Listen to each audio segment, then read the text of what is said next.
Hello, শিক্ষার্থীরা কেমন আছো তোমরা? আচ্ছা, তোমাদেরকে যদি আমি প্রশ্ন করি এই ভিডিওটা তোমরা কিসে দেখতেছো? তোমাদের উত্তর হবে হয় স্মার্টফোন, যেটা হওয়ার সম্ভাবনা সবচেয়ে বেশি, কিংবা তোমাদের স্মার্ট টিভি, অথবা তোমাদের ডেস্কটপ বা ল্যাপটপ।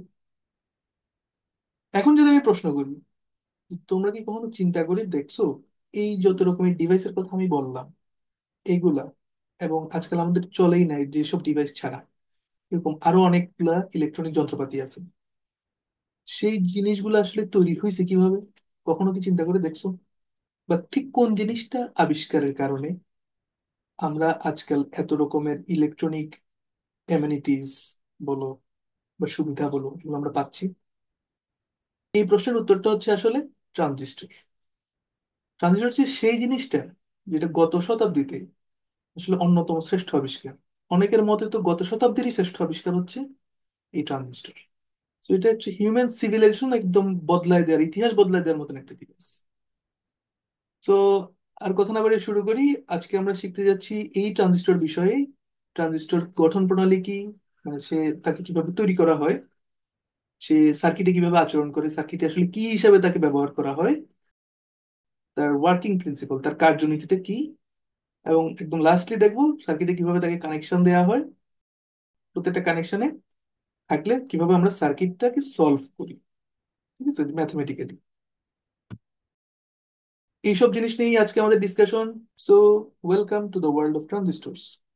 প্রথমে যেটা দেখবো সেটা হচ্ছে একটু হিস্ট্রি।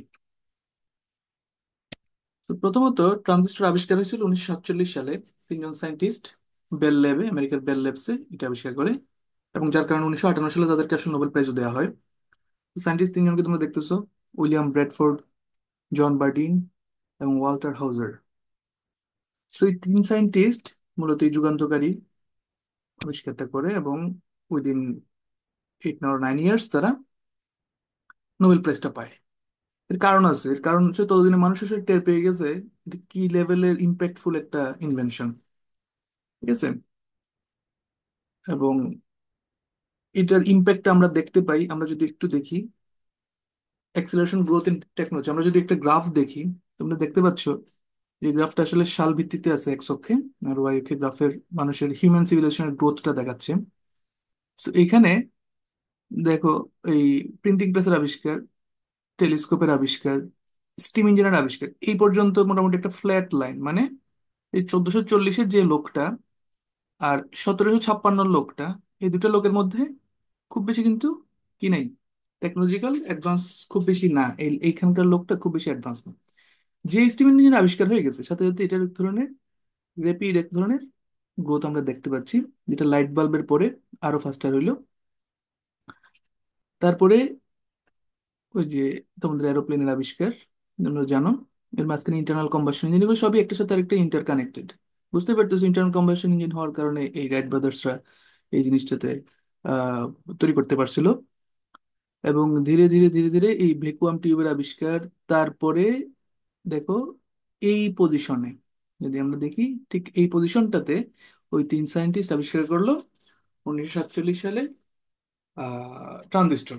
এবং এরপরে আসলে আর একদম সোজা উপরের দিকে উঠে গেছে, প্রায় নিয়ারলি সোজা উপরের দিকে উঠে গেছে গ্রাফটা। তার মানে বুঝতে পারতেছো কেন টেকনোলজিক্যালি এখানকার একজন লোক, অর্থাৎ 2012, সে 2012-এর একজন লোক, এই লোকটা, আর সে তার থেকে 50 বছর আগে, ট্রানজিস্টর আবিষ্কারের আগের লোকটা, এখানকার লোকটা, বা মনে করলাম এই জায়গার লোকগুলা আর এখানকার লোক, এদের মধ্যে গ্যাপ কত? আমরা যদি দেখি টেকনোলজিক্যাল অ্যাডভান্সমেন্টে তোমরা খুবই মজা টের পাবা।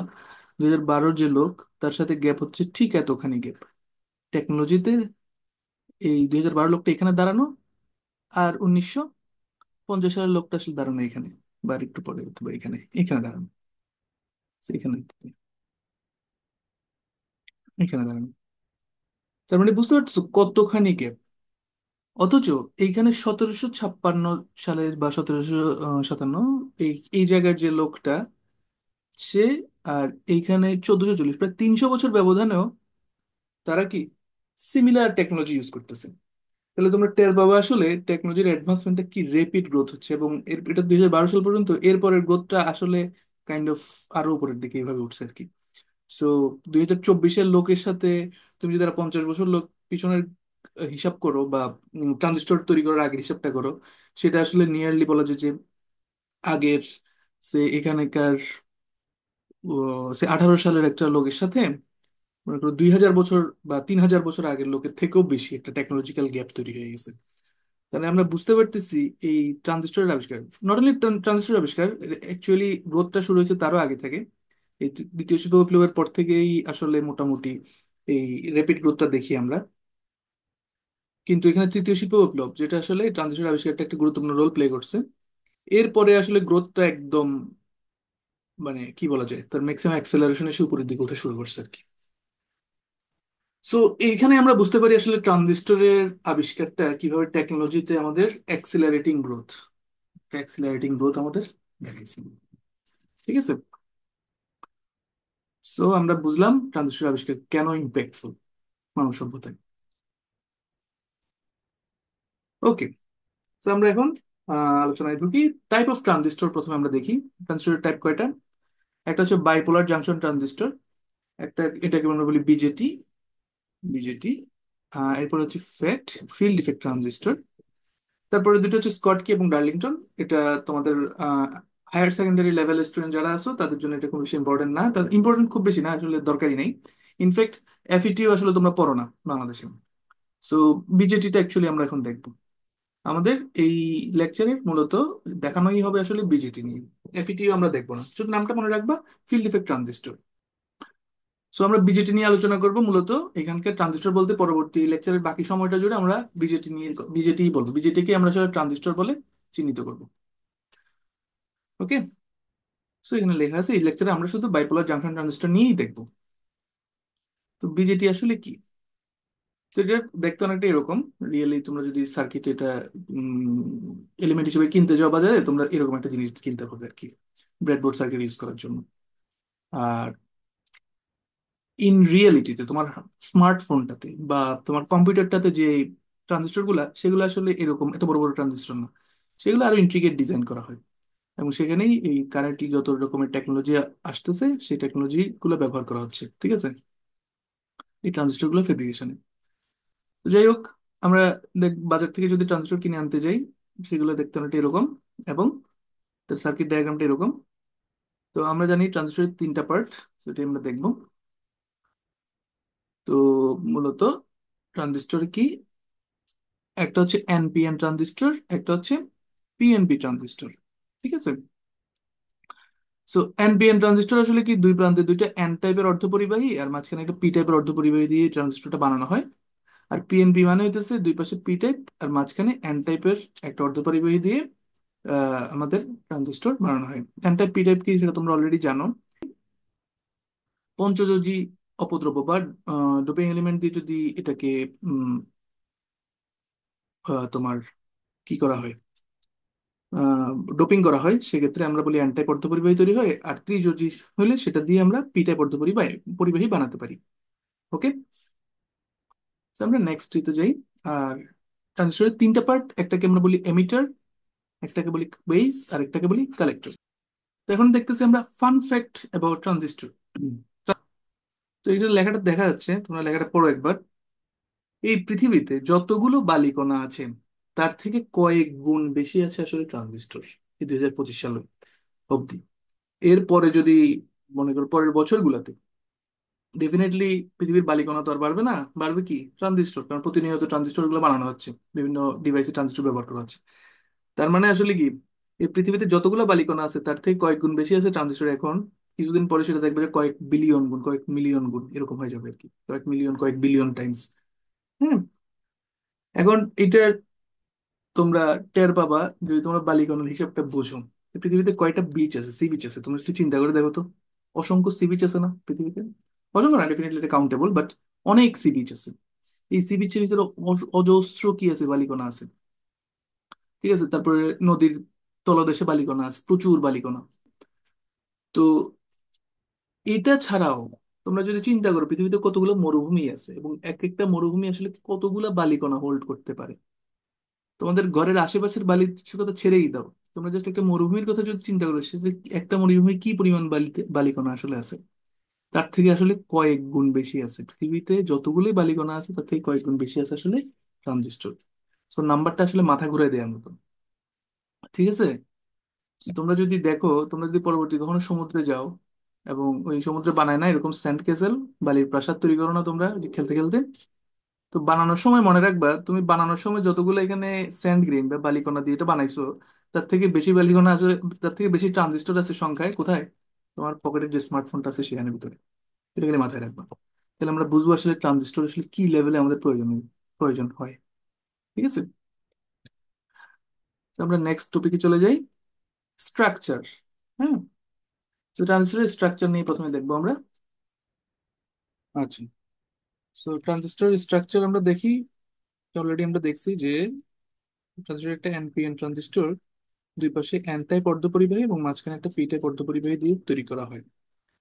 আর মাঝখানেরটাকে বলা হয় বেস, আর দুই পাশের একটাকে বলা হয় এমিটার, আর একটাকে বলা হয় কালেক্টর।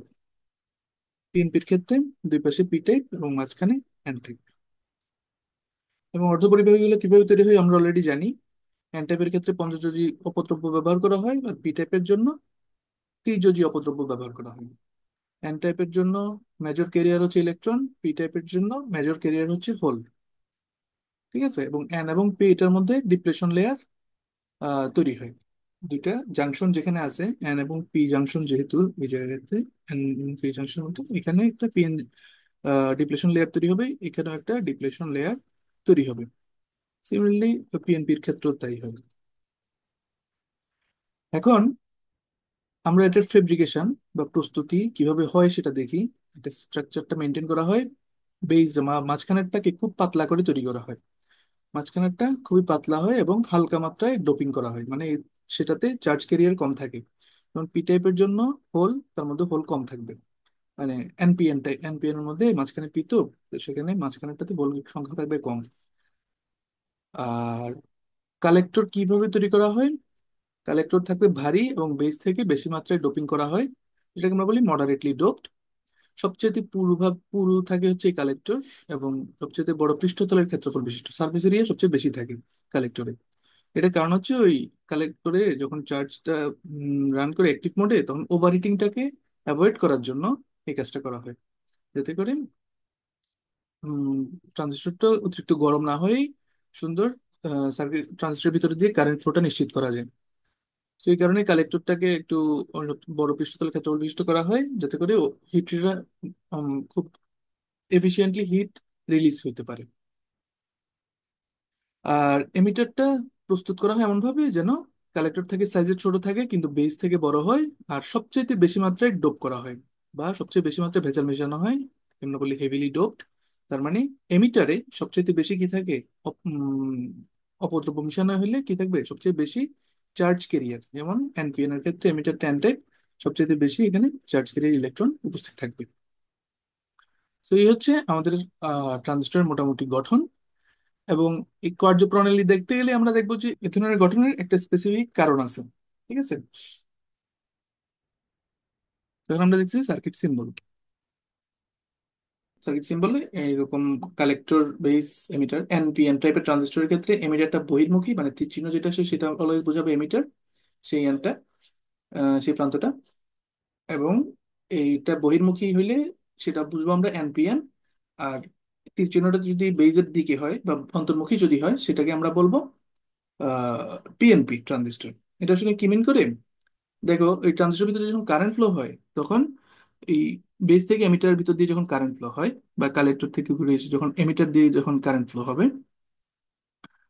তখন এমিটার দিয়ে কারেন্ট বের হইলে সেটাকে আমরা বলি এনপিএন, কারণ এই যে বেস আর এমিটার দেখো পি থেকে এন দিকে কারেন্টটা যাবে। ওকে। আর এনপিএনপি যেটা সেটা দেখো পি থেকে এন এর দিকে যেহেতু কারেন্টটা যাবে, এই এমিটার থেকে বেসের দিকে কারেন্টটা যায়। তো কারেন্ট প্রবাহের ডিরেকশনটা আসলে দেখায় এমিটার। আর এন্ড দুইটাকে আলাদা করার জন্য শুধু এমিটারেই আমরা কি দিই? তীর চিহ্নটা ইউজ করি। সেই হচ্ছে আমাদের ট্রানজিস্টরের সার্কিট সিম্বল। তো আমরা নেক্সট চলে যাই ট্রানজিস্টরের ব্যবহার।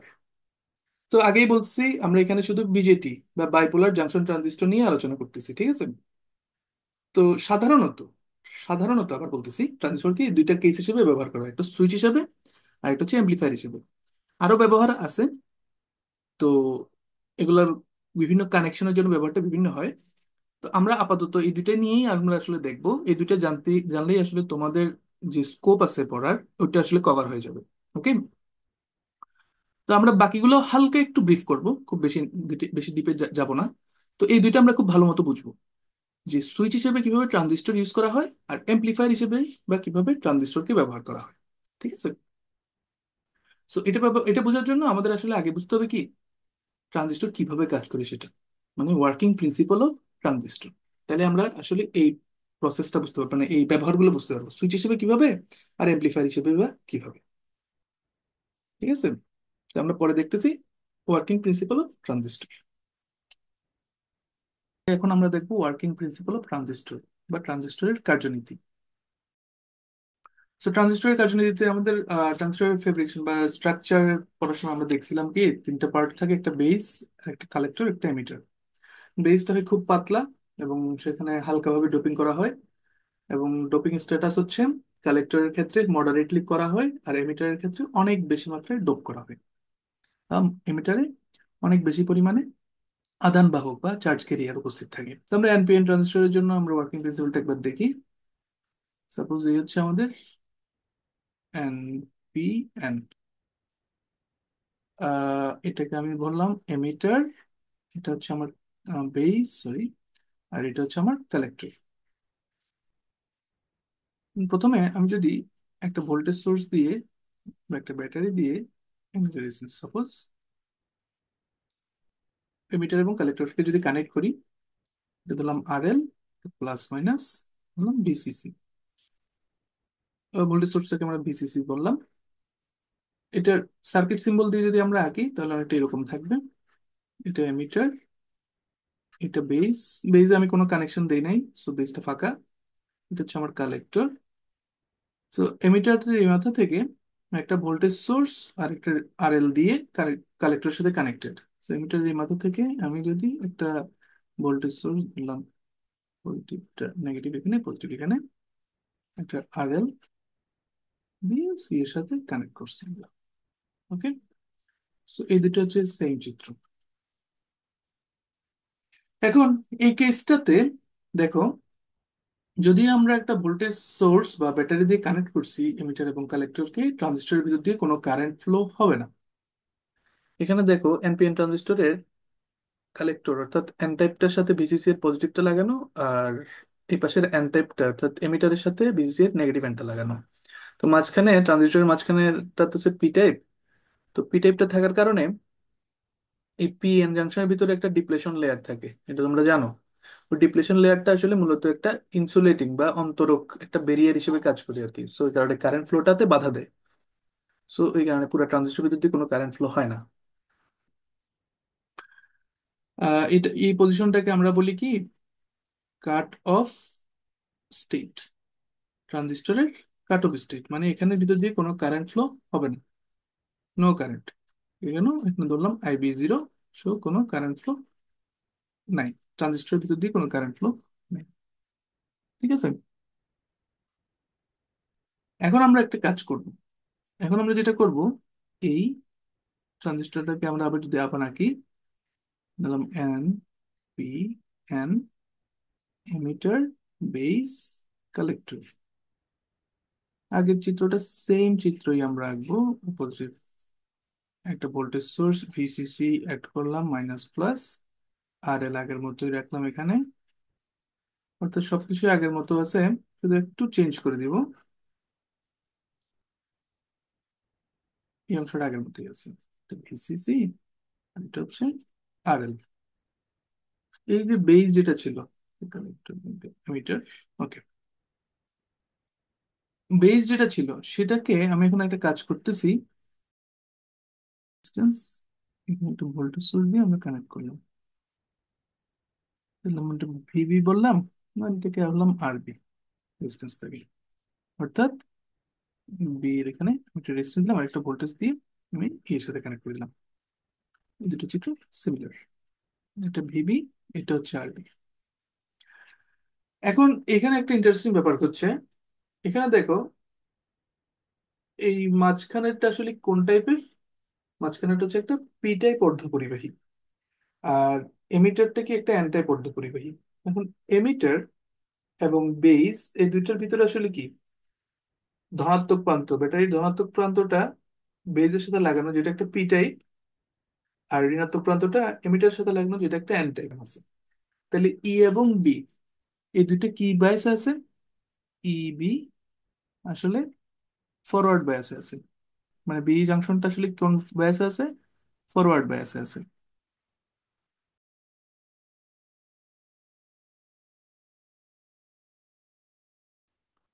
এবং বিসি দেখো, বিসিটা আসলে রিভার্স বায়াস আছে কেন জানি, রিভার্স বায়াস কারণ ভিসিসিটা আসলে অনেক হাই ভোল্টেজ, ভিসিসিটা অনেক উচ্চ মাত্রায় ভোল্টেজ দেয় আর কি তুলনামূলক। আর ভিভিটা খুব অত বেশি না, ভিভিটা আসলে ইনপুট সিগন্যাল তো আমরা খুব অত বেশি ভোল্টেজ দিই না। সো একটা উচ্চ মাত্রার ভোল্টেজ আসলে এন টাইপের সাথে লাগানো, আর একটা নিম্ন মাত্রার ভোল্টেজ পি টাইপের সাথে লাগানো, যদিও দুইটাই পজিটিভ লাগানো, তারপরও ভোল্টেজ ডিফারেন্সে বিসিসির মান অনেক বেশি বেশি বিধায় আমরা বলি কি পি এবং এন বা সিবি আসলে কোন বায়াসে আছে, অথবা বিসি, আমরা যদি বিসি বলি সেটা আসলে কোন বায়াসে থাকবে। ওকে, তাহলে আমরা বলতে পারি যে বিসিটা আসলে রিভার্স বায়াসে থাকবে,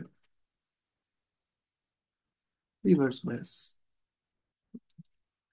একটা বি হচ্ছে ফরওয়ার্ড বায়াস আর বিসি হচ্ছে রিভার্স বায়াস। তাহলে একটা ইন্টারেস্টিং ব্যাপার ঘটে, সেটা হইতেছে এখান থেকে যেহেতু বিই আমি কানেক্ট করছি একটা ফরওয়ার্ড বায়াসিং এ, সো এই ভিবি যে ভোল্টেজ সোর্স আছে, যে নতুন ভোল্টেজটা আমি লাগাইছি মাঝখানে, ওখান থেকে কিছু নেগেটিভ প্রান্ত থেকে ইলেকট্রন গুলা ফ্লো হওয়া শুরু করবে কোন দিকে, ই এর দিকে। ঠিক আছে, এখান থেকে এই নেগেটিভ প্রান্ত থেকে ইলেকট্রন গুলা ই এর দিকে ফ্লো হয়ে এই এমিটার যে চেম্বার যেটা আছে, এমিটারের যে অংশ আছে সেখানে ইলেকট্রনের আধিক্য তৈরি করবে। এনপিএন ট্রানজিস্টর তো, So, এখানকার এমিটারটা এন টাইপ এবং সেখানে একটা ইলেকট্রনের আধিক্য তৈরি করবে।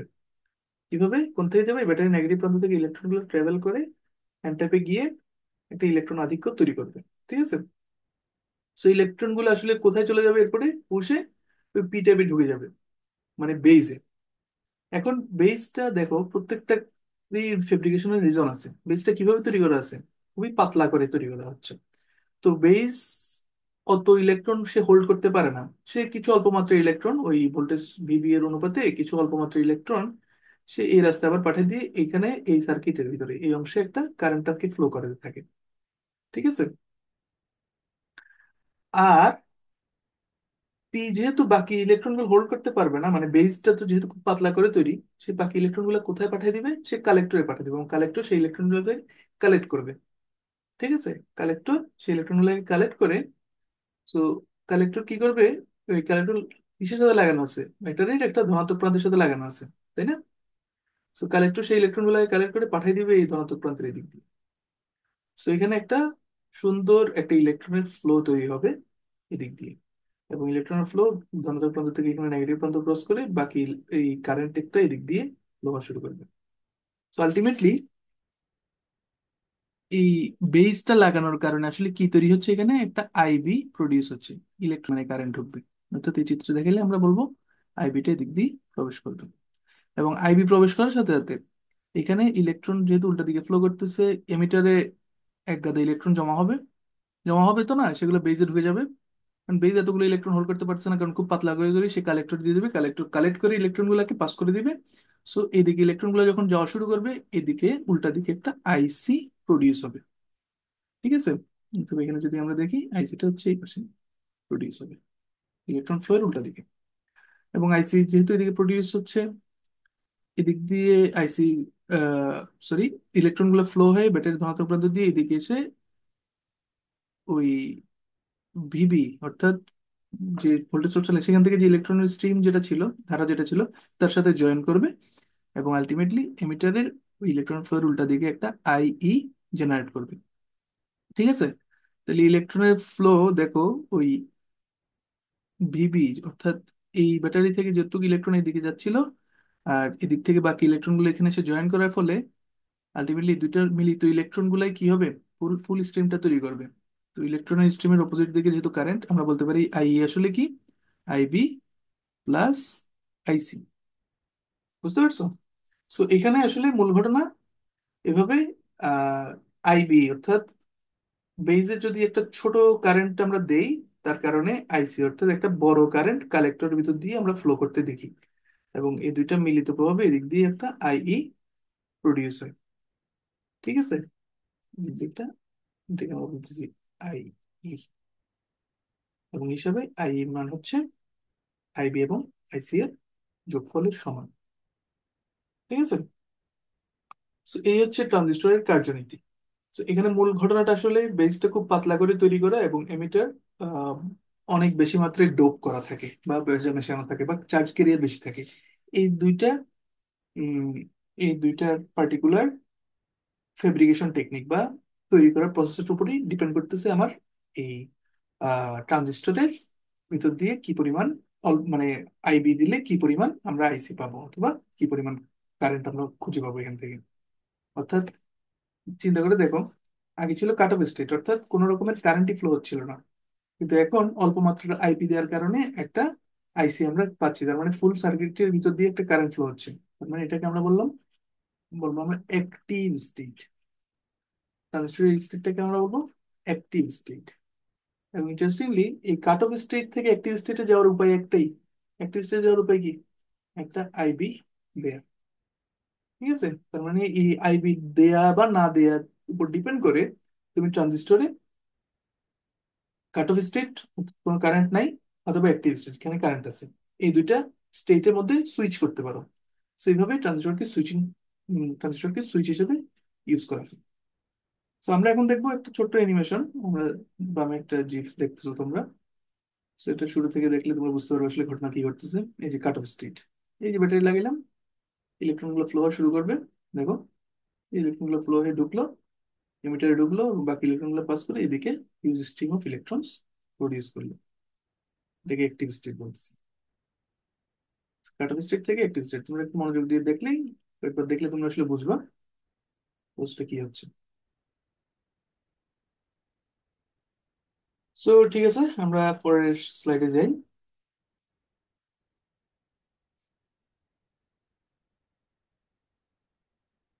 এখানে যদি আমরা পুরো জিনিসটাকে সাম আপ করে লিখি, আমরা সার্কিট ডায়াগ্রাম দিয়ে লিখি। সাম আপ করলে এটা হচ্ছে আমার বেস, এটা হচ্ছে আমার কালেক্টর, এটা হচ্ছে আমার এমিটার। সো কোনো রকমের কারেন্ট ফ্লো হবে না যদি বা এখানে আমি এটা যদি আরএল বলি, আর এখানে যদি আমি একটা ভোল্টেজ সোর্স লাগাই, যেটা হচ্ছে এটা ভিসিসি, এটাকে আমরা বলছি কি কাট অফ স্টেট। ঠিক আছে, কারণ এখানে কেন আইবি সমান, যেহেতু শূন্য, এটাকে আমরা কাট অফ স্টেট বলতেছি, কোনো আইবি দিচ্ছি না। আর অ্যাক্টিভ স্টেট, এটা কি হবে? অ্যাক্টিভ স্টেট হবে যখন নাকি আইবি বিদ্যমান, আইবি বিদ্যমান। এটা কিভাবে? আমি এই জায়গায় একটা কারেন্ট ফ্লো এনশিওর করবো, এখানে একটা ভোল্টেজ সোর্স লাগালে সে কারেন্ট ফ্লোটা এনশিওর হবে। ঠিক আছে, কালেক্টরটাকে আগের মতো এখানে আরএল এবং ভিসিসি আগের মতো থাকবে।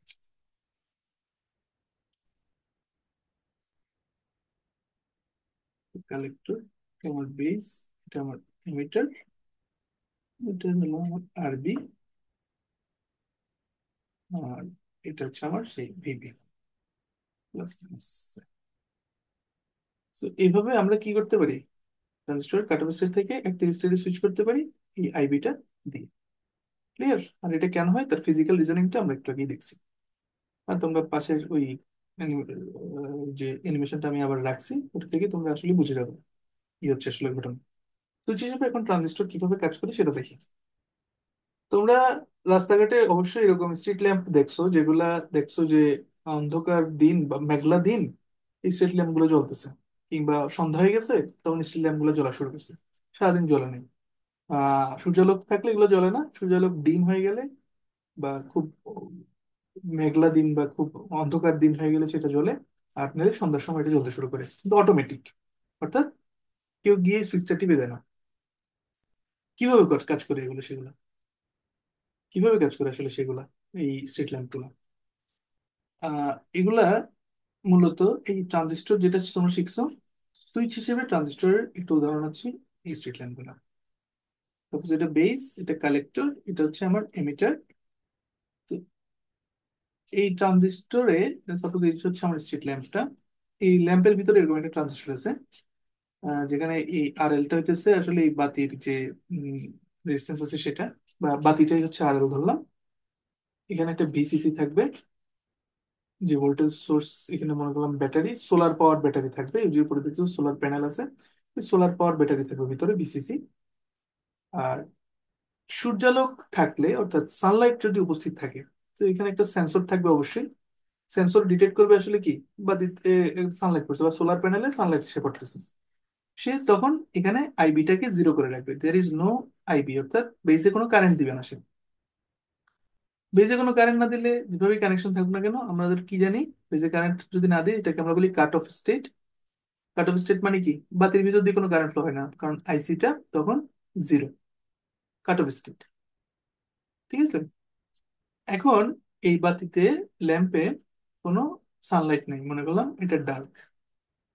ডার্ক মানে যে সন্ধ্যার দিন, সন্ধ্যার সময় হতে পারে বা রাত হইতে পারে, অথবা কোনো একটা মেঘলা দিন, সূর্য নাই আকাশে, ওইরকম কেস হইতে পারে। তো তখন কি হবে, তখন সেন্সরে ডিটেক্ট করছে এখানে সূর্য নাই, সাথে সাথে সে কি করবে, ওই সার্কিটে একটা আইবি দিয়ে দিবে। ঠিক আছে। তো আর এল তো এখানে আছে, এই জায়গায় ভিসিসি আছে, সোলার পাওয়ার ব্যাটারি, যেটা যেটা রোদ থাকলে এটা চার্জ হয়ে গেল, বা সূর্যালোক থেকে এটা চার্জ হয়ে গেল। সাথে সাথে এখানে যেহেতু একটা আইবি দিয়ে দিবে সে, এখানে একটা আইসি প্রডিউস হওয়া শুরু করবে। এই আইসিটা প্রডিউস হওয়া মানে কি, এই আর এল এর ভিতর, অর্থাৎ বাতির ভিতর দিয়ে একটা কারেন্ট ফ্লো হবে, সাথে সাথে বাতিটা জ্বলা শুরু করবে। অর্থাৎ অ্যাক্টিভ স্টেটে সুইচ করে ফেললে কি হবে, অটোমেটিক্যালি সূর্যালোক আছে, সূর্যালোক নাই, সাথে সাথে সুইচিংটা কমপ্লিট হয়ে গেল। আবার অ্যাক্টিভ মোড থেকে আবার কাট অফ মোডে চলে যাবে, ভোর হইলে বা সকাল হইলে, সাথে সাথে সূর্যালোক যখনই পড়বে লাইটগুলোর উপরে বন্ধ হয়ে যাবে, লাইটটা কাট অফ মোডে চলে যাবে। বুঝতে পারতেছো? আর ইন্টারেস্টিংলি, এই যে সোলার পাওয়ার ব্যাটারি যেটা আছে ভিসিসি, এই ভিসিসি থেকে আসলে কি এনার্জি নিয়ে এই লাইটগুলো জ্বলতে থাকে। তার মানে এই লাইটগুলো জ্বলার জন্য কোনো রকমের এক্সটার্নাল এনার্জি আমাদের দেয়া দিতে হচ্ছে না। বিসিসিটাই দিয়ে, বিসিসি অর্থাৎ সোলার পাওয়ার যে ব্যাটারি আছে সেটা দিয়ে এই অটোমেটিক স্ট্রিট লাইট গুলা জ্বলে। তো তোমরা সুইচ হিসেবে ট্রানজিস্টর কিভাবে ব্যবহার করা হয় অটোমেটিক স্ট্রিট লাইটে, এটা তোমরা বুঝলা। এখন শুধু অটোমেটিক স্ট্রিট লাইট না, সুইচ হিসেবে ট্রানজিস্টর আমরা একটা কাজে ইউজ করি, এবং এটাই হচ্ছে সবচেয়ে গুরুত্বপূর্ণ কাজ ট্রানজিস্টরের সুইচ হিসেবে ব্যবহারের সবচেয়ে ইম্পর্টেন্স। সেটা কি? এটা হচ্ছে, তোমরা তো এটা জানো যে কারেন্ট উপস্থিত থাকা কোনো একটা জায়গায়, সেটাকে যদি আমরা ওয়ান দিয়ে রিপ্লেস করি বা ওয়ান দিয়ে প্রেজেন্ট করতে পারি, এটা মানে হচ্ছে কারেন্ট এক্সিস্ট করে। Suppose current exists. জিরোকে তাহলে আমরা বলবো কি, এই স্টেটটাকে আমরা বলবো কারেন্ট ডাজ নট এক্সিস্ট। ঠিক আছে। মানে একটা তারে বা কোথাও যদি কারেন্ট এক্সিস্ট করে সেটাকে আমরা ওয়ান বললাম, কারেন্ট ডাজ নট এক্সিস্ট কে আমরা বললাম জিরো। যদি এটা কেস হয়ে থাকে, আমরা যদি এভাবে প্রেজেন্ট করতে পারি এই দুটো জিনিসকে ওয়ান এবং জিরো দিয়ে, তাহলে দেখো, সুইচ করলে আমরা আসলে ট্রানজিস্টরে হয়তো বা একটা কারেন্ট দিচ্ছি অথবা দিচ্ছি না। তার মানে ওয়ান এবং জিরো যদি আমরা তৈরি করতে পারি, আমরা আসলে কি পারবো,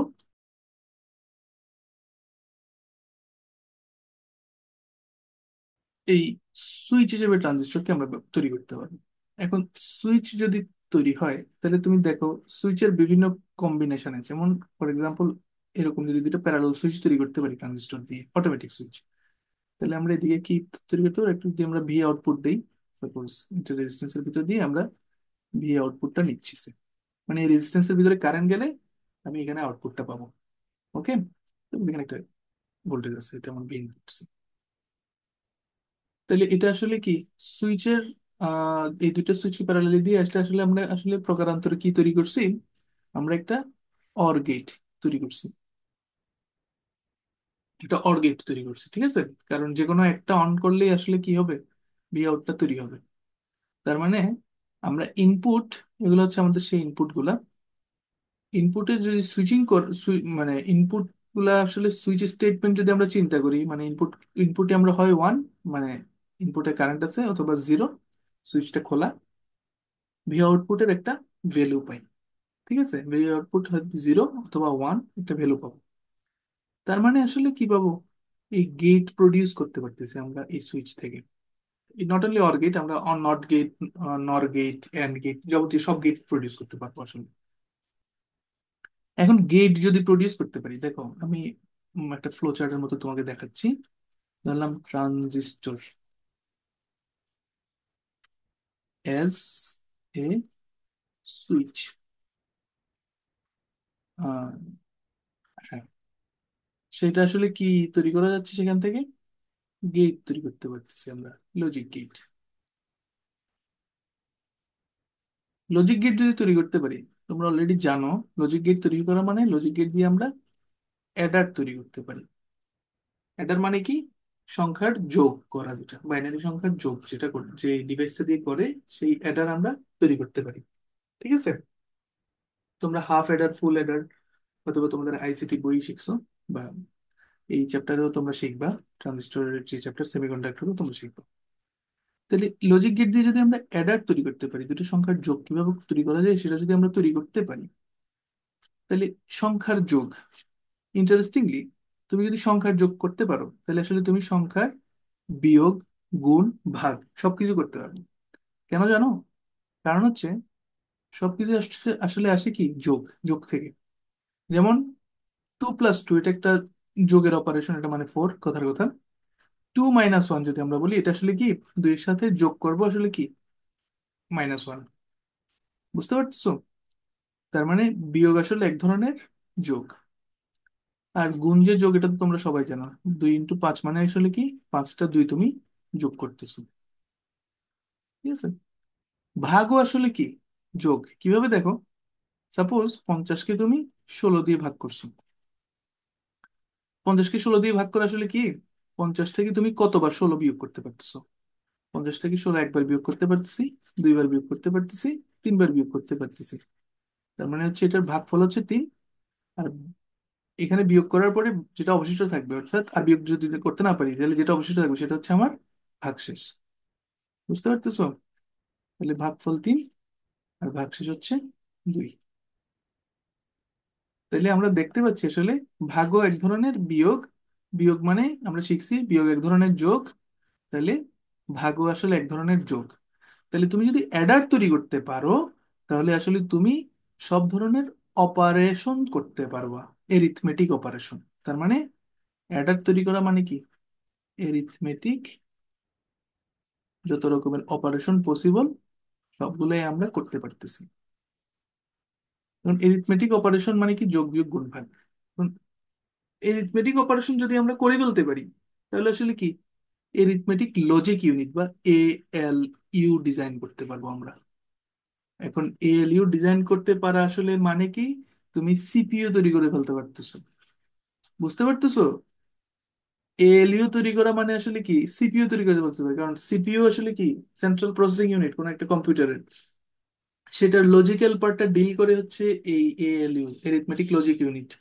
ঠিক আছে, সংখ্যার যোগ করতে পারলেই আমি এরিথমেটিক লজিক ইউনিটটা তৈরি করে ফেলতে পারতেছি, এবং তার মানে আসলে আমরা একটা কম্পিউটার তৈরি করে ফেলতে পারতেছি। বুঝতে পারতেছো? তার মানে ট্রানজিস্টর অ্যাজ এ সুইচ, এটা থেকে আমরা কোথায় চলে গেছি, একটা কম্পিউটার কিভাবে তৈরি করা যায় সেখানে পর্যন্ত চলে গেলাম। তার পাশাপাশি আরো আছে নিশ্চিতভাবে, এটা হচ্ছে প্রসেস করার মতো জিনিস, অর্থাৎ ক্যাপাসিটি, এএলইউটা তৈরি করতে পারতেছি। কারণ ট্রানজিস্টর এজ এ সুইচ দিয়ে অন্য রাস্তায় যদি আমরা চিন্তা করি, অর্থাৎ লজিক গেট তৈরি করতে হবে ফার্স্টে, লজিক গেট থেকে আমরা মেমোরিও তৈরি করতে পারি, এটাকে বলে রেজিস্টার। ঠিক আছে, রেজিস্টার বা মেমোরি তৈরি করতে পারি। তো মেমোরি যদি তুমি তৈরি করতে পারো, তাহলে আসলে কি তৈরি করতে পারতেছো, একদম হোল বাঞ্চ অফ তোমাদের যে হার্ড ডিস্ক বলো, তোমাদের এসএসডি বলো, এভরিথিং তুমি তৈরি করে ফেলতে পারতেছো। বুঝতে পারতেছো? মেমোরি কার্ড বলো তোমার, তার মানে এভরিথিং আমি তৈরি করতে পারতেছি কিভাবে, ট্রানজিস্টর এজ এ সুইচ, এই আইডিয়াটাকে ব্যবহার করে। বুঝতে পারতেছো ট্রানজিস্টরকে সুইচ হিসেবে ইউজ করার কত ইম্প্যাক্টফুল একটা জিনিস? ওকে, সো এই হচ্ছে আমাদের সুইচ হিসেবে ট্রানজিস্টরের যাবতীয় সবকিছু। তো আশা করি তোমাদের বুঝতে কোনো অসুবিধা হচ্ছে না। তো আমরা এরপরেই চলে যাব অ্যাম্প্লিফায়ার হিসেবে ট্রানজিস্টর, বা বিবর্ধক হিসেবে ট্রানজিস্টর। ঠিক আছে। সো বিবর্ধক হিসেবে ট্রানজিস্টরটাকে আমরা একটু দেখি। এটা অলরেডি তোমরা অনেকবার দেখছো ডায়াগ্রামটা। একটা আইবি দিলে একটা আইসি প্রডিউস হবে। সুন্দর, ভালো কথা। এখন আইবিটা আসলে কিভাবে দিচ্ছি, আমি একটা সিগন্যাল হিসেবে দিচ্ছি। সিগন্যাল হিসেবে দিচ্ছি। সিগন্যালটা আসলে কি সিগন্যাল? সেটা বিভিন্ন রকমের, তোমার কথা হইতে পারে। সাপোজ তুমি মাইক্রোফোনে কথা বলছো, আর এখানে বড় রাস্তায় বড় মাইক বাজায় গান টান গায় না, তো এখানে ছোট্ট একটা ক্যাসেট প্লেয়ারে গান বাজতেছে, আর এখানে হচ্ছে বড় মাইক লাগায় হচ্ছে বাংলাদেশের সব মানুষকে শোনাচ্ছে। সো এই এখানে তার মানে একটা এখানে ছোট একটা সাউন্ড সিগন্যাল দিছো। বা সাউন্ড সিগন্যাল দিছো, ছোট সিগন্যাল। আর এটা একটা আউটপুট হিসেবে একটা লার্জ সিগন্যাল হিসেবে বেরোয় আসছে। এখন এই সাউন্ড সিগন্যাল না হয়ে এটা স্মল সাউন্ড সিগন্যালস, এটা স্মল সাউন্ড সিগন্যালকে তুমি লার্জ বানাবে কিভাবে? এটা বানাইতে হবে এই আইবি এবং আইসি এর রিলেশন থেকে। So আমরা কি জানি, আইবি দিলেই আইসি প্রডিউস হবে। এখন আহ, আমরা যদি ডান পাশের এই ডায়াগ্রামটার দিকে তাকাই, তাহলে আমরা কি দেখতেছি? এখানে দেখতে পাচ্ছি অ্যানিমেশনে, যে তুমি অল্প মাত্রায় আইবি দিচ্ছ এখানে, কিন্তু একটা বেশি মাত্রায় আইসি প্রডিউস হচ্ছে। ঠিক আছে, অল্প মাত্রায় আইবিতে একটা বেশি মাত্রায় আইসি প্রডিউস হয়। তার মানে আমরা বলতেই পারি এই মাত্রাটা কত, কত গুণ বেশি প্রডিউস হবে। তো এটাকে আমরা বলি বিটা গুণ বেশি প্রডিউস হচ্ছে। তো আমরা যেটা বলি আইসি সমান আসলে বিটা ইন্টু আইবি। ঠিক আছে, বেস কারেন্টে যতটুকু তার বিটা গুণ হইতেছে আইসি। এখন বিটাকে আমরা বলি আসলে কি প্রবাহ লাভ বা কারেন্ট গেইন। প্রবাহ লাভ কতটুকু তুমি প্রবাহ লাভ করছো, বা কারেন্ট গেইন কতটুকু হয়েছে। তার মানে এখানে যতটুকু বেইজে কারেন্ট যাচ্ছে, তার প্রবাহ লাভের গুণ পরিমাণ কারেন্ট কালেক্টর দিয়ে প্রবাহিত হবে। ঠিক আছে, কালেক্টর এটা বেস, ওকে। আইসিটা আবার যাচ্ছে কি ভিতর দিয়ে, এই আরসি এর ভিতর দিয়ে, রাইট? তার মানে এই আরসি এর ভিতর দিয়ে যাওয়ার সময় সিগন্যালটাও আসলে একটা বিবর্ধন ফলো করবে। ঠিক আছে, কারণ আইসি ইন্টু আরসি হচ্ছে আমার আউটপুট। ওকে। তার মানে আইসি ইন্টু আরসি যদি আউটপুট হয়, আইসি বড় হলে আরসি ইন্টু আরসি এর মানও বড় হবে। তার মানে একটা ছোট সিগন্যাল এখানে একটা বড় সিগন্যাল হিসেবে দেখাবে। ওকে। এখানে তুমি শুধু সাউন্ড না, এখানে আরো খুব বায়ো সিগন্যালও দিতে পারো। যেমন তোমরা তোমরা তো দেখছো, তবে ইসিজি মেশিনে কিভাবে ডেটাটা নেয়, এই বুকে, তারপরে পায়ে মানুষের ওই প্রোব গুলা লাগায়, লাগাই সিগন্যালটা নেই। সিগন্যালটা কোথায় জেনারেট হচ্ছে? হার্টে। হার্টের উপরে কিন্তু মাংসের লেয়ার, তার উপরে চর্বির লেয়ার, তার উপরে রিব কেজ আছে মানে পাঁজর আছে, তার উপরে আবার একটা চামড়ার লেয়ার আছে। তার মানে অনেকগুলা লেয়ার ভেদ করে পার হয়ে তারপরে সিগন্যালটা তৈরি করতে হয়, মানে সিগন্যালটা নিতে হয় আর কি। তার মানে খুব উইক হয়ে যায় সিগন্যালটা। সেখানে তুমি যদি একটা ইসিজি সিগন্যাল বসাও, সে একটা ইসিজি দিছো, তাকে আমি দেখার মতো করে একটা আউটপুটে একটা বড় সিগন্যাল যদি আমরা ইসিজি পাই, এরকম ইসিজি যদি আমরা পাই, তাহলে একটা ছোট ইসিজি এখানে আউটপুট একটা বড় ইসিজি হিসেবে দেখতে পাবো আর কি আমরা। তো বুঝতে পারছো অ্যাম্প্লিফায়ার হিসেবে ট্রানজিস্টরের কত ইম্পর্টেন্স আমাদের। যে কোনো ছোট সিগন্যালকে আমরা বড় সিগন্যালে দেখতে পারবো, মানে ভিজিবল করতে পারবো আর কি আমাদের চোখে। ওকে। সো এই হচ্ছে আমাদের কেসগুলা, যে সুইচ হিসেবে ট্রানজিস্টরের কতটুকু ইম্প্যাক্ট এবং বিবর্ধক বা অ্যাম্প্লিফায়ার হিসেবে ট্রানজিস্টরের ইম্প্যাক্ট, এই দুটো আমরা দেখলাম। ঠিক আছে। ওকে, তাহলে আমরা এখন পরে চলে যাই। এরপরে আমরা দেখবো কি কিছু ইম্পর্টেন্ট ফর্মুলা দেখবো, এগুলো প্রবলেম সলভ করার সময় খুব কাজে দিবে আমাদের। তো প্রথমত হচ্ছে কারেন্ট গেইন বা প্রবাহ লাভ কি। তো সেটাকে বিটা দিয়ে প্রকাশ করা হয়, অলরেডি আমরা দেখছি IC by IB. Collector current আর বেস কারেন্টের অনুপাত থেকে আমরা বলি প্রবাহ লাভ। কারেন্ট এমপ্লিফিকেশন ফ্যাক্টর বা আলফা কাকে বলে? আলফা হচ্ছে কালেক্টর কারেন্ট আর এমিটার কারেন্টের অনুপাত থেকে আমরা বলি আলফা। ওকে। আর কার্শফের কারেন্ট লো, এটা আমরা দেখছি অলরেডি, আইই হচ্ছে আইসি প্লাস আইবি এর সমান। ঠিক আছে। আর আলফা হচ্ছে beta divide by beta plus one এর সমান। তো ফর্মুলা গুলো একবার দেখে নাও, তোমাদের এগুলো প্রবলেম সলভ করতে কাজে লাগবে। ওকে, আমরা আর কিছু ইম্পর্টেন্ট ফর্মুলা দেখি। এটা হচ্ছে কমন এমিটার বিবর্ধক, বিভিন্ন বিবর্ধন কিরকম হয়। সো ডিসি প্রবাহ বিবর্ধনটা কিরকম হয়? এই সি যখন স্থির থাকে, অর্থাৎ কালেক্টর এবং এমিটারের ভিতরে ভোল্টেজ যখন স্থির থাকে, তখন এটা আমরা জানি আহ বিটা অর্থাৎ প্রবাহ বিবর্ধন, যেটাকে আমরা বলি প্রবাহ লাভ, যেটাকে বলা হয়, সেটা হবে আইসি বাই আইবি। এটা আমরা জানি। এখন অল্টারনেটিং কারেন্ট বা এসি কারেন্টের ক্ষেত্রে কি হয়? তখন ভোল্টেজ, যদি কালেক্টর এবং এমিটার এই ভোল্টেজটি স্থির থাকলে বিটা এসি হবে ওই আইসি এর পরিবর্তন ডিভাইডেড বাই আইবি এর পরিবর্তন, অর্থাৎ কালেক্টর কারেন্টের চেঞ্জ আর ডিভাইডেড বাই বেস কারেন্টের চেঞ্জ। এই অনুপাতটাকে আমরা বলবো বিটা অথবা প্রবাহ লাভ। ভোল্টেজ বিবর্ধন কি হয়? এসি ভোল্টেজের বিবর্ধন এ ভি দিয়ে প্রকাশ করা হয় এটাকে। এটা হচ্ছে সিই, অর্থাৎ কালেক্টর এবং এমিটারের ভিতরে যে ভোল্টেজ পরিবর্তন হয় সেটা ডিভাইড বাই ইনপুট ভোল্টেজ, যেটা আসলে বেজের ভিতরে যে ভোল্টেজটা ওঠানামা করে, যে ইনপুট ভোল্টেজ যেটা সিগন্যাল ইনপুট যদি বলি আমি সেটাকে। তো ইনপুট ভোল্টেজ আর ভিসি ভোল্টেজের অনুপাত, ভিসি কালেক্টর এবং এমিটার ভোল্টেজের এবং ইনপুট ভোল্টেজের অনুপাতকে আমরা এভি বা ভোল্টেজ গেইন বলি। ভোল্টেজ গেইন, এসি ভোল্টেজের গেইনটা হচ্ছে, তো ডেল ভিসি কে আমরা লিখতে পারি ডেল আইসি ইন্টু আর এল। যেহেতু আর এল এর এগেনস্টে আমরা ভোল্টেজটা নিব, আর নিচে হচ্ছে del IB into R input current, input resistance যদি আমরা হয় আর কি। So del IB into R in, অর্থাৎ ইনপুট রেজিস্ট্যান্সের সাথে যদি বেস কারেন্টের চেঞ্জটা দিয়ে গুণ দিই। তো এখানে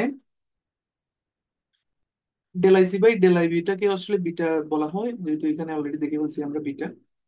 এবং আর এল বাই আর ইন, অর্থাৎ লোড রেজিস্ট্যান্স আর ইনপুট রেজিস্ট্যান্সের অনুপাতের সাথে যদি বিটা গুণ দিই, সেক্ষেত্রে আমরা কি পাবো? ভোল্টেজ বিবর্তনটা পাবো, ভোল্টেজ গেইন যেটা, সেটা পাবো। আর পাওয়ার গেইন, এসির ক্ষেত্রে পাওয়ার গেইন কত হয় এটা তো বুঝতেই পারতেছো। ডেল বিসিই অর্থাৎ আউটপুট ভোল্টেজ যেটা, সেটার সাথে ডেল আইসি গুণ দিলাম divide by del V in into del IB.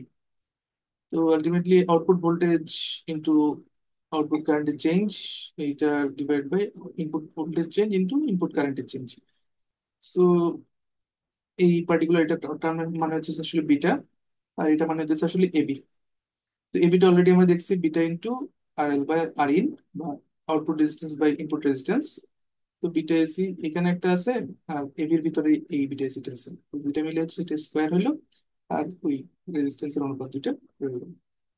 এটা হচ্ছে পাওয়ারের বিবর্তন বা পাওয়ার গেইন। ঠিক আছে, তো এই ফর্মুলা গুলো খুব কাজে লাগবে আমাদের প্রবলেম সলভ করতে।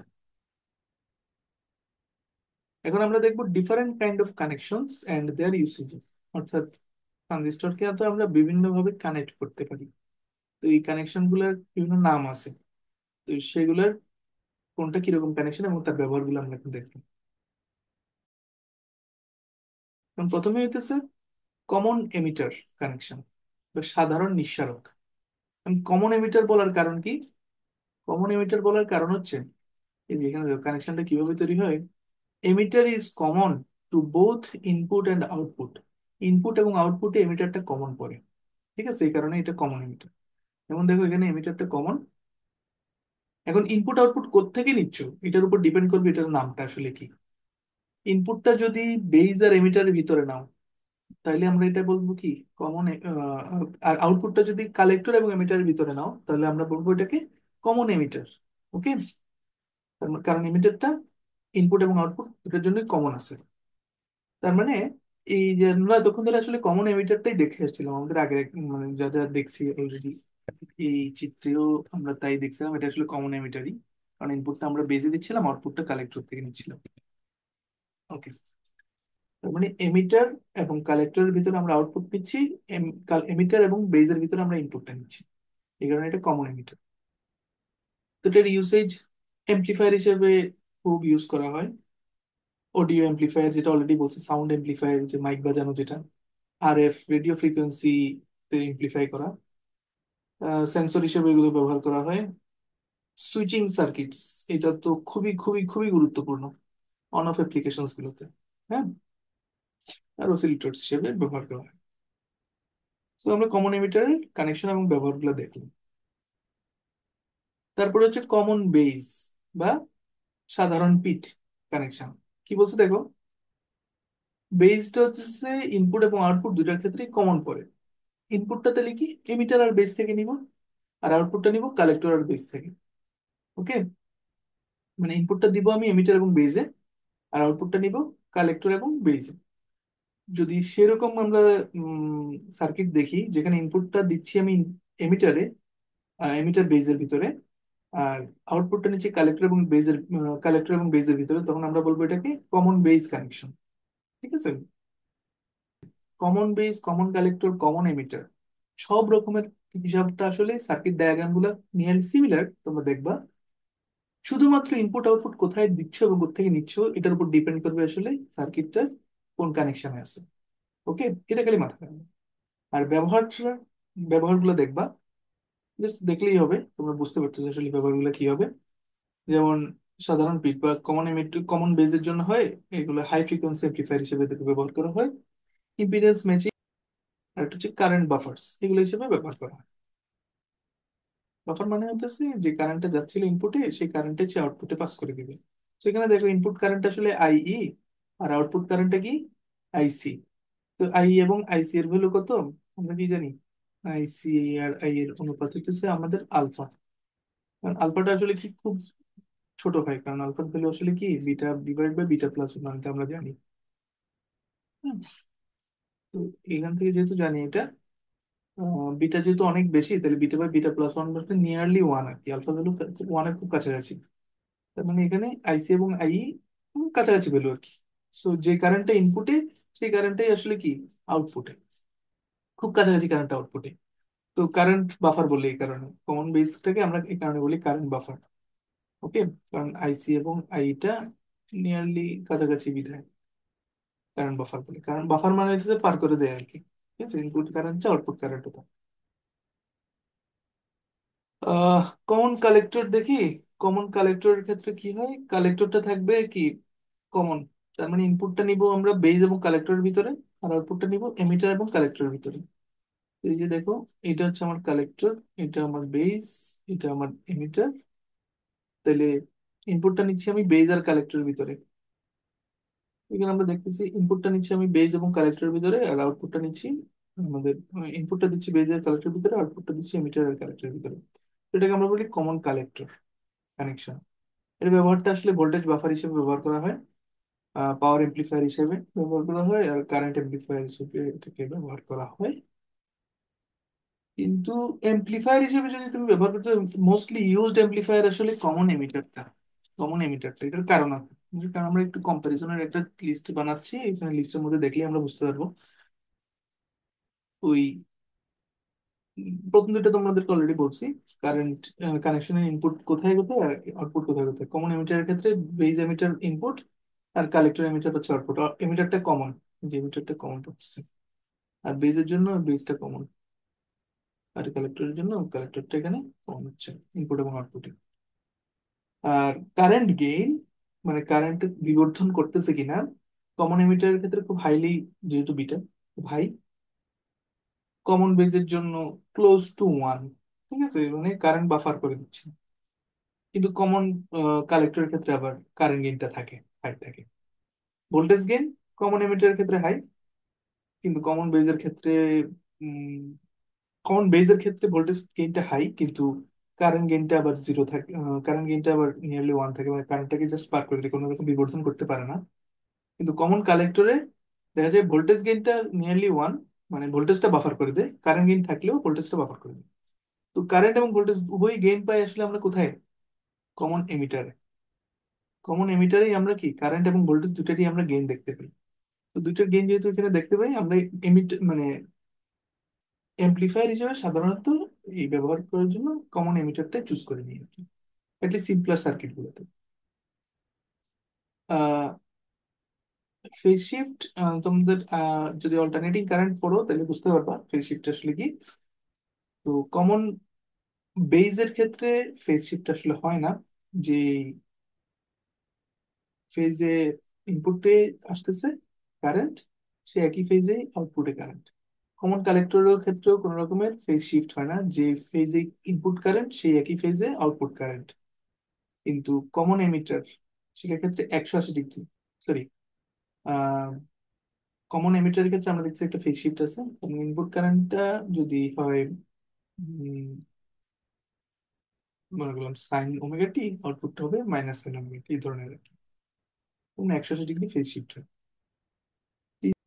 এই জিনিসটা একবার দেখে নাও, তোমরা বুঝতেই পারতেছো কিভাবে কাজ করবে এটা। এখন আমরা কিছু প্রবলেম সলভ করব। তো লেটস সি আমাদের প্রথম প্রবলেমটা কি বলে দেখি। একটি কমন এমিটার ট্রানজিস্টর এমপ্লিফায়ারের আউটপুট রোধ বলা হচ্ছে 550 কিলো ওহম। তার মানে আর আউট হইতেছে আমার 550 কিলো ওহম। এবং প্রবাহ বিবর্ধন বা প্রবাহ লাভ হচ্ছে 55, অর্থাৎ বিটার ভ্যালু দেওয়া আছে 55। ঠিক আছে। যদি ইনপুট রোধ 250 ওহম হয়, যদি ইনপুট রোধ 250 ওহম, অর্থাৎ আর ইনপুট হচ্ছে আমার 250 ওহম, তাহলে এমপ্লিফায়ারের ক্ষমতা বিবর্ধন কত, পাওয়ার গেইন কত? সো পাওয়ার গেইন আমরা একটু আগে দেখছিলাম কি, আমরা যদি পাওয়ার গেইন একটু ফর্মুলাটা দেখে আসি। এই যে পাওয়ার গেইন এপি কে আমরা কি বলতেছিলাম, beta square into R output by R input, তাই না? আর এল বাই আর ইনপুট। তো এটা আসলে খুবই সহজ তাহলে, বিটা স্কোয়ার ইন্টু, তাহলে আমরা কি পাচ্ছি, আমাদের পাওয়ার গেইন আমরা অলরেডি দেখছিলাম, পাওয়ার গেইনের ফর্মুলা এপি মানে হচ্ছিল beta square into R output divide by R input. তো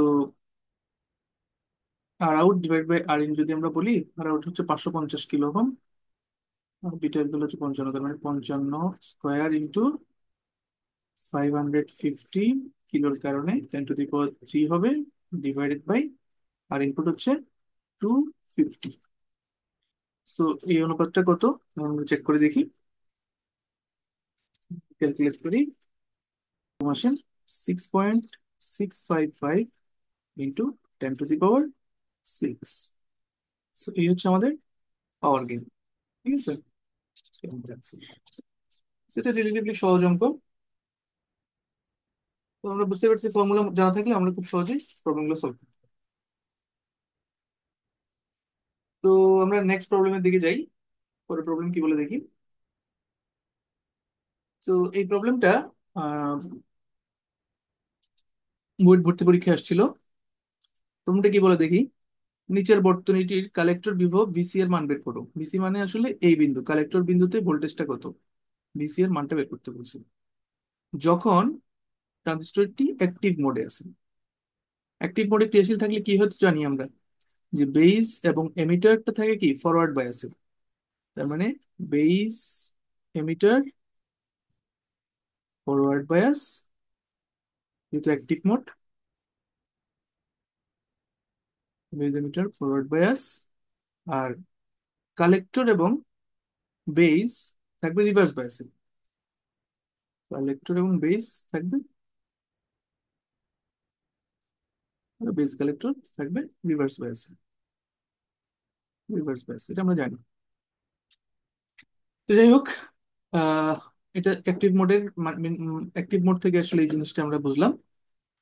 আর দেয়া আছে কি ভিবি হইতেছে 0.7 ভোল্ট, অর্থাৎ এই বিন্দু এবং এই বিন্দুর মধ্যে বিভব পার্থক্য, ভিবি এবং ভিই এর পার্থক্য, বেইজের ভোল্টেজ আর এমিটার ভোল্টেজের পার্থক্য হচ্ছে 0.7 ভোল্ট।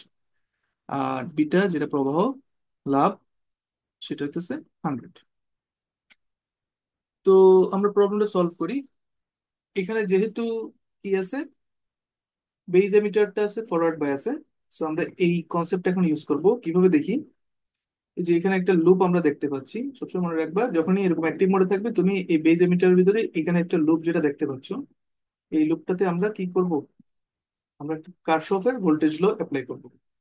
তার মানে যদি লিখি বেজ এমিটার দিয়ে যে লুপটা তৈরি হয়েছে, বেজ এমিটার লুপে আমি কারশফের ভোল্টেজের ল যেটা আছে কেভিএল বা কারশফের দ্বিতীয় সূত্র, এটা অ্যাপ্লাই করি, অ্যাপ্লাই করি। তাহলে করলে কি পাই দেখি। তাহলে কারেন্ট, এদিকে কোন কারেন্ট ঢুকবে, আইবি, এটা আমরা জানি, বা বেজের কারেন্ট। আর এদিকে কোন কারেন্ট বেরোবে, আইই। তাহলে এই তারে আইবি কারেন্ট আর এই তারে আইই কারেন্ট। ঠিক আছে, তাহলে কেভিএল অ্যাপ্লাই করি। প্রথমত -4 ভোল্টের, যেহেতু আইবিটা একটা নেগেটিভ প্রান্ত দিয়ে ঢুকতেছে, তো আমি -4টা লিখে ফেললাম, প্লাস, এখানে দেখো, এরপরে কি বি থেকে ইতে আমরা যখন নামবো, বি থেকে ইতে আমি বললাম কি ভি বিই পরিমাণে ভোল্টেজ ড্রপ হয়েছিল। ঠিক আছে, কারণ বি থেকে ইতে নেমে গেছি আমরা, কত ভোল্টেজ এখানে দেয়া আছে প্রশ্নের মধ্যে, 0.7 ভোল্ট। তোমরা পরে বসাবো এটা। তারপর লুপ কমপ্লিট করি আমরা, -4 প্লাস ভিই প্লাস ই আইই ইন্টু কত, 3.3 কিলো ওহম। এটাকে যদি আমি ওহমে কনভার্ট করি তাহলে 3.3 ইন্টু 10⁻³ ওকে।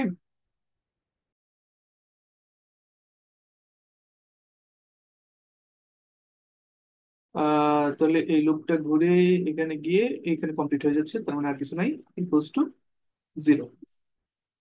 তাহলে এই লুপে, বেজেমেন্টাল লুপে কেভিএল অ্যাপ্লাই করে আমরা আলটিমেটলি এটাকে যদি সবগুলো ভ্যালু বসাই, এটাকে 0.7 বললাম, প্লাস আইই ইন্টু 3.3 ইন্টু 10⁻³ সমান 0। আলটিমেটলি আইই এর ভ্যালুটা আমরা পাবো -4 প্লাস 7 হচ্ছে 3.3, ওই ডান পাশে চলে গিয়ে এটা 3.3 পজিটিভ হয়ে যাবে, ডিভাইডেড বাই 3.3 ইন্টু 10⁻²। এটা কাটা আসবে 10⁻³ অন্য কথায় বলতে পারি 1 মিলি এম্পিয়ার। তো আমরা আইই পেয়ে গেলাম। ওকে, তাহলে আমাদের কি বের করতে হবে, কালেক্টর বিভব ভিসি। ঠিক আছে, তো ভিসি বের করার জন্য আমাদের এইখানের আইসিটা জানলে আমাদের কাজ হয়ে যাওয়ার কথা, তাই না? কারণ এটা যদি গ্রাউন্ড অবস্থানে থাকে, এই বিন্দুটা, তাহলে আমরা এই বিন্দু থেকে আহ এই বিন্দুটা 10 ভোল্ট উপরে অবস্থান করতেছে, মানে এই বিন্দু ভোল্টেজ হচ্ছে 10 ভোল্ট। সো 10 ভোল্ট থেকে যদি আমরা আইসি ইন্টু এই 4.7 কিলো ওহমের ভিতর দিয়ে আইসি যাওয়ার কারণে যে ভোল্টেজ ড্রপ হবে সেটা বাদ দিয়ে দিলে আমরা কি পাবো, ভিসি পাবো। তাহলে এই ভিসি আমাদের বের করতে হবে না? তাহলে ভিসি কে আমরা কি বলতেছি, 10 ভোল্ট থেকে বাদ দিয়ে দিব কি, আইসি ইন্টু আরসি। এটা যদি আমরা বাদ দিই তাহলে ভিসিটা আমরা পেয়ে যাবো। ঠিক আছে, তো ফাইন। আমাদের এই যদি হয় অবস্থা, তাহলে এখানে আমরা দেখতে পাচ্ছি আমরা আরসি এর মান জানি কত, এই আরসি এর মান আমাদের জানা আছে 4.7 কিলো ওহম। তাহলে এখানে শুধু অনলি আর আইসি যেটা, সেটা মান জানলেই আমাদের আসলে প্রবলেমটা সলভ হয়ে যাবে। ঠিক আছে, তো দেখো আমরা আইসি এর মান কিভাবে বের করবো। আইসি সমান আমরা কি জানি, আইসি বাই আইই সমান আমরা জানি আলফা, তাই তো? এখন আই এর মান জানি, আলফার মান জানলে আমাদের আইসির মান পেয়ে যাবো তাহলে। না, আলফা সমান আমরা কি জানি, বিটা দিয়ে প্রকাশ করলে আলফাকে কি লেখা যায়, beta divide by beta plus 1। এখন বিটার ভ্যালু তো দেয়া আছে, বিটার ভ্যালু কত, 100। যে সব প্রশ্নের মধ্যে বিটার ভ্যালু দেয়া আছে, তাহলে এখানে যদি বিটার ভ্যালু বসাই দিই 100/101, তাহলে আইসি এর মান আমাদের পেয়ে যাচ্ছি কত, 100/101 ইন্টু আইই, অর্থাৎ 1 মিলি এম্পিয়ার। সেটা যদি আমরা ক্যালকুলেট করি কত পাবো, এখান থেকে আমরা পাচ্ছি 0.99 মিলি এম্পিয়ার। তাহলে আইসি আমাদের বের করা শেষ। তাহলে এই যে সমীকরণ, ভিসি এর মান বের করতে পারবো কিভাবে, আমরা কি লিখতে পাচ্ছি, ভিসি সমান 10 মাইনাস, আইসি এর বদলে আমরা 0.99 মিলি এম্পিয়ার, আমরা লিখবো 0.99 মিলির বদলে 10⁻³ রাখলাম। আর আরসি এর বদলে আমরা কি লিখবো, এই যে 4.7 কিলো ওহম, অর্থাৎ 4.7 ইন্টু 10⁻³ তো এটা যখন মাল্টিপ্লাই করবে, ওই 10⁻³ 10⁻³ চলে যাবে, আলটিমেটলি 0.99 ইন্টু 4.7টা থাকবে। 10 মাইনাস, ওটার ভ্যালু আসে 4.653, which is 5.347 ভোল্ট। সো এটাই হচ্ছে আমাদের সেই বিসি এর মান এবং অ্যান্সার। আমরা পেয়ে গেলাম আমাদের বিসি এর মান। প্রশ্নে কি বলছে, কালেক্টর ভিউ বিসি এর মান বের করতে বলছে। আমরা পরের প্রবলেমটাতে যাই। প্রথমটা কি বলে দেখি, বর্তনীটির প্রবাহ বিবর্ধক গুণক নির্ণয় করো। প্রবাহ বিবর্ধন গুণাঙ্ক আসলে কি? প্রবাহ বিবর্ধন গুণাঙ্ক হইতেছে আলফা। আলফা কত সেটা জানতে চাইছি। ওকে। আহ তো প্রথম অঙ্কটা দেখি। প্রথম অঙ্কটা সহজ, দেখো আইসি দেয়া আছে এবং আইবিও দেয়া আছে। তাহলে আমরা কি জানি? আলফা সমান, আমরা আইসি এবং আই ই এর রিলেশন আমরা জানি আলফা, তাই না? আবার আই ই সমান আমরা কি জানি? আই ই সমান জানি আইবি প্লাস আইসি। এই ভ্যালু সবগুলো তো দেয়া আছে এখানে। কিভাবে? দেখো, আলফা সমান তাহলে IC divide by IB plus IC. এগুলো যদি আমরা এখন ইউজ করি, তাহলে আলফার মান কত পাবো? আইসি এর বদলে লিখবো 1.15। যেহেতু সবগুলো মিলি এম্পিয়ারে, আমি আর ইউনিটটা চেঞ্জ করতেছি না, সবই তো মিলি এম্পিয়ারে আছে, ইউনিটটা চেঞ্জ করতেছি না। তো আইবি হচ্ছে 0.015 প্লাস আইসি হচ্ছে 1.15। এটার মান কত আসবে? 0.987। সো প্রোগ্রাম আসলে 0.99 বলা যায়। এনিওয়ে, সো আলফার ভ্যালু আসলো আমাদের 0.987।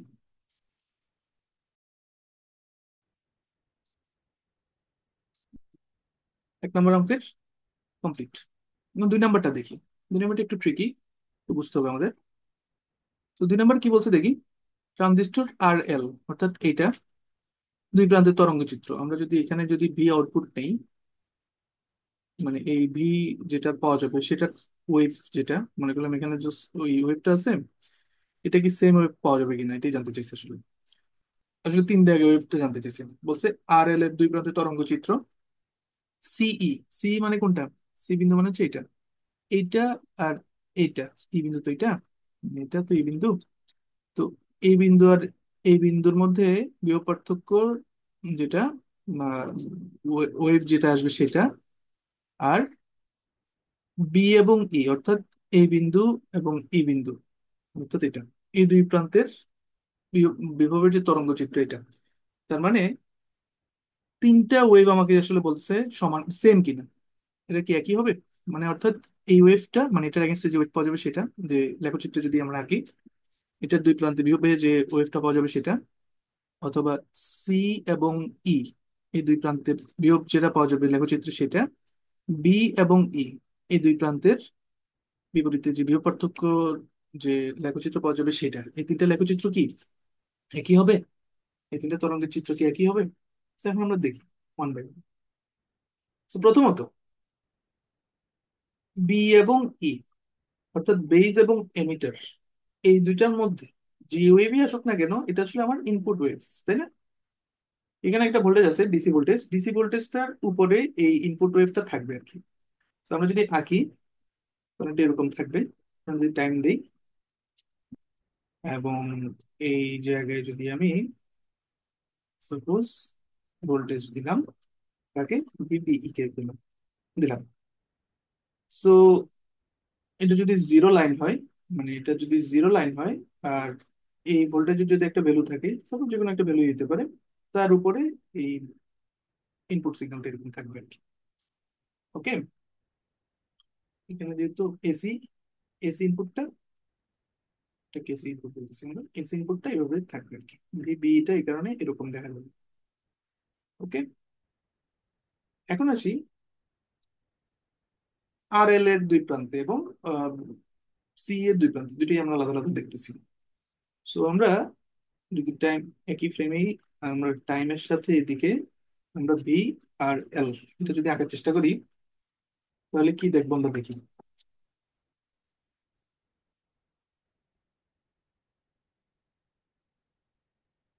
তো এখন যদি আমরা এটা দেখি, টাইমের এগেনস্ট আমরা ভি আর এলটা কিরকম দেখি। তো আমরা একটা জানি কমন এমিটার, এটা তো একটা common emitter. So common emitter, এটার কি জানি আমরা, ইনপুট এবং আউটপুটে, ইনপুটের ফেজ যদি যা থাকবে, মানে ইনপুটের ফেজ যদি 0 ডিগ্রি হয়, আউটপুট থাকবে তার থেকে 180 ডিগ্রি পরিবর্তিত। তার মানে ইনপুট এবং আউটপুট ঠিক বিপরীত ফেজের হবে। ফেজ মানে দশা। ইনপুট এবং আউটপুটটা ঠিক বিপরীত দশা বিশিষ্ট হবে। তার মানে এটা যদি সাইন ওয়েভটা এইভাবে তৈরি হয়, তাহলে আউটপুটের ওয়েভে তৈরি হবে কিরকম, এইভাবে। So, আমি যদি একটু আঁকি, তাহলে এটা এরকম থাকবে। মানে আগেরটার মতন সিমিলার একটা ওয়েভ থাকতেছে, বাট কি ডিফারেন্ট, ঠিক আছে। তো এটা যদি টাইম হয়, তাহলে এটা এরকম থাকবে আর কি। এটা এলএনটি ইউজ করে দিই। এলএনটি ইউজ করে দেওয়ার কারণ আমি বলতেছি, কারণ দেখো, এই আরএল এর বিপরীতে যখন আমরা কারেন্ট ভোল্টেজটা নিব বা সিগন্যালটা দেখবো, তার মানে আসলে কি আরএল এর দুই, মানে আরএল দিয়ে আসলে কি এদিকে এসি যাবে না, সরি আইসি যাবে না, আইসি মানে কালেক্টর কারেন্ট প্রবাহিত হবে না, তার আইসি ইন্টু আরএলটাই আসলে কি এই ভিআরএল হিসেবে দেখা যাবে। এখন আইসি এবং এদিকে যদি আইবি আমরা বলি বা বেস কারেন্ট বলি, এই দুটোর মধ্যে একটা দশা পার্থক্য থাকে থাকে যদি এসি কারেন্ট বলি আর কি। দশা পার্থক্য কত, একটা 0 ডিগ্রি হলে আরেকটা 180 ডিগ্রি। তো যেটা হচ্ছিল যে ইনপুট যদি এরকম হয়, তাহলে আউটপুটটা হবে তার ঠিক বিপরীত। হ্যাঁ। এবং এখানে যেহেতু কোনো এই দুই প্রান্তের মধ্যে বিহবই আমরা দেখলে দেখতেছি, এখানে কোনো এটার ভিতরে কোনো ডিসি নাই, এটার ভিতরে শুধু এই কারেন্টটাই প্রবাহিত হচ্ছে, কারেন্ট ইনটু রেজিস্ট্যান্স। তার মানে এটা জাস্ট ওই জিরো লাইনের উপরই আসলে এরকম সুইং করতে থাকবে। ওকে।